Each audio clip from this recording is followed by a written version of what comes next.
अखाड़ा में आपका एक बार फिर स्वागत है। विपक्ष राम मंदिर के निर्माण से पहले प्राण प्रतिष्ठा पर प्रश्न उठा रहा है, लेकिन ये पहला मौका नहीं है जब किसी मंदिर के निर्माण से पहले प्राण प्रतिष्ठा हुई हो। सोमनाथ मंदिर में शिवलिंग की भी प्राण प्रतिष्ठा मंदिर के पूरी तरह निर्माण से पहले हो चुकी है। सोमनाथ मंदिर के शिलान्यास, शिवलिंग की प्राण प्रतिष्ठा से लेकर इसके निर्माण की पूरी जानकारी सोमनाथ ट्रस्ट द्वारा प्रकाशित एक पुस्तक प्रभास तीर्थ दर्शन सोमनाथ में दी गई है। यह किताब जेडी परमार ने लिखी है और इस किताब में पूरी तरह से विवरण किया गया है कि प्राण प्रतिष्ठा हुई थी, उसके बाद पूरे मंदिर का निर्माण हुआ था।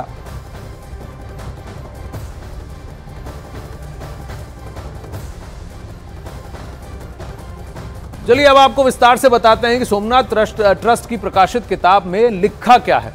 13 नवंबर 1947 को सरदार पटेल ने मंदिर निर्माण को लेकर प्रतिज्ञा की थी। फिर मंदिर निर्माण की जिम्मेदारी केएम मुंशी जी को सौंपी गई थी। पटेल जी नहीं होते तो सोमनाथ मंदिर का पुनर्निर्माण तो हो ही नहीं पाता।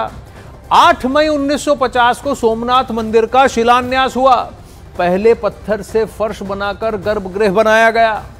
11 मई 1951 को तत्कालीन राष्ट्रपति राजेंद्र प्रसाद जी ने शिवलिंग की प्राण प्रतिष्ठा की थी। 108 तीर्थ स्थानों के जल से शिवलिंग का जलाभिषेक किया गया था। 13 मई 1965 में सभा मंडप शिखर के निर्माण के बाद कलश प्रतिष्ठा हुई थी। कलश प्रतिष्ठा को दक्षिण में कुंभाभिषेकम कहा जाता है। अमिताभ सिन्हा इस वक्त हमारे साथ हैं। अमिताभ, सोमनाथ की तो बात हुई, लेकिन ये जो प्राण प्रतिष्ठा मंदिर निर्माण पूरा नहीं हुआ कहने वाले लोग हैं, वो क्या ये भूल गए कि भगवान बद्रीनाथ वो तो पहले से विराजमान थे, मंदिर तो बाद में बना। और बिना मंदिर के प्राण प्रतिष्ठा तो स्वयं राजा रामचंद्र ने किया था जब भगवान शिव की शिवलिंग की प्राण प्रतिष्ठा की थी। उन्होंने कहा रामेश्वरम में, लंका जाने से पहले।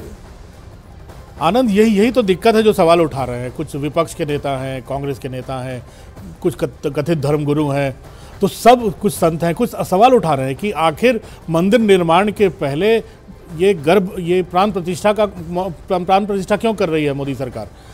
ऐसे में ये पुस्तक उसको सीधा सीधा जवाब दे रही है कि नवंबर 8 मई 1950 को जिस सोमनाथ मंदिर का शिलान्यास किया गया और उस 11 मई 1951 को वहां पर प्राण प्रतिष्ठा की गई।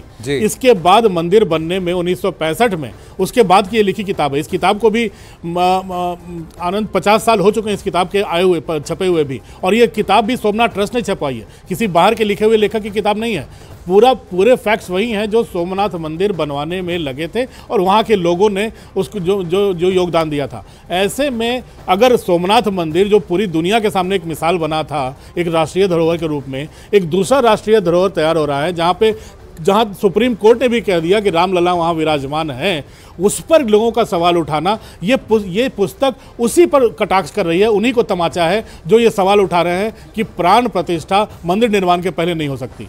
देखिए, कई लोग कई चीज़ें कह रहे हैं अमिताभ, लेकिन प्राण प्रतिष्ठा के विधि विधान है। जब पूरा कलश बन जाता है तो कलशाभिषेक भी होता है, उसको कुंभाभिषेक हम कहते हैं। लेकिन प्राण प्रतिष्ठा के लिए मंदिर का पुनर्निर्माण होना आवश्यक नहीं है। और आज भी कई सारी ऐसी जगहें हैं जहां खंडित मंदिर के अंदर भी इष्ट देव की पूजा हो रही है।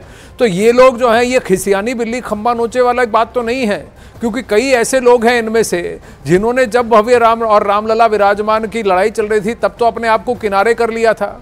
तब उन्होंने उफ तक नहीं की थी, कुछ भी नहीं कहा था। अरे आनंद, यही तो दिक्कत है। पहले आपने रामलला पहले मंदिर बनाने का विरोध किया, अब मंदिर बनने की शुरुआत हो गई है, कोर्ट ने कह दिया है, सरकार लग गई है, पूरी दुनिया के राम भक्त लग गए हैं। अब ऐसे में सवाल उठा रहे हैं कि अब प्राण प्रतिष्ठा क्यों पहले हो रही है। तो सवाल उठाने वाले सवाल उठा रहे हैं, लेकिन आनंद, 100 बात की एक बात यही है कि पूरे देश भर से जिस तरह से राम भक्त अयोध्या जाने को तैयार बैठे हैं, जिस लेवल पे जिसकी तैयारी हो रही है ना, मुझे लगता है जो पूरी दुनिया में संदेश जाएगा उसका वो इसमें सबसे अच्छी बात यह है अमिताभ कि प्राण प्रतिष्ठा के बारे में यही तो सनातन प्रथा की बात है कि तर्क होता है, और तर्क में आप एक दूसरे के बारे में अलग अलग आक्षेप उठाते हैं और फिर उसको कन्विंस करते हैं। लेकिन सबसे बड़ी बात है कि मतभेद हो सकता है, मनभेद नहीं है कि रामलला विराजमान होने चाहिए कि नहीं होने चाहिए। धन्यवाद अमिताभ। इधर